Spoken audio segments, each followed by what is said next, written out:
What if the way to Christian fruitfulness often isn't going big like so many think it is? In my early 20s, I met a man who shared Christ and prayed for people daily like nobody else I'd ever known. I learned much from him, and I soon started seeing twice as many healing miracles as I had before. He isn't on social media, but other people have put up his messages on YouTube. He could be speaking in huge churches, but he prefers to minister in small groups and be close to the people. His life has touched thousands of people directly. 15 years later, many people who learned from this man's example now live a lifestyle of ministering healing, casting out demons, and preaching the gospel. Some of them have raised the dead. God's work through his life has touched even more indirectly, even to the point of influencing nations.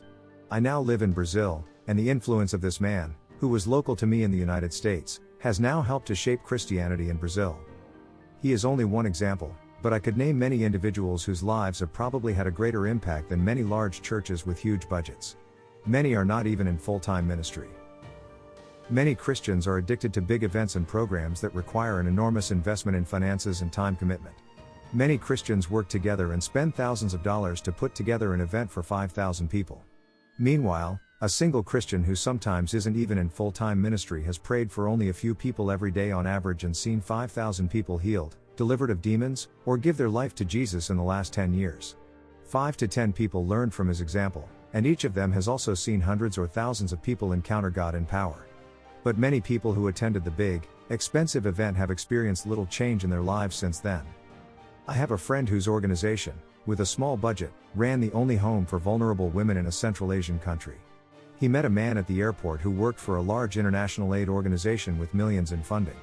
After conversing, this man said, "You are having a bigger impact with the little you have than we are with a far greater budget."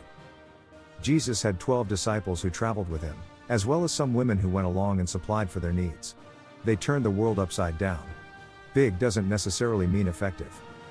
Elephants are big, complex creatures. The gestation period for one elephant is 2 years. Rabbits are much smaller, but many rabbits will be born by the time it takes one elephant to develop.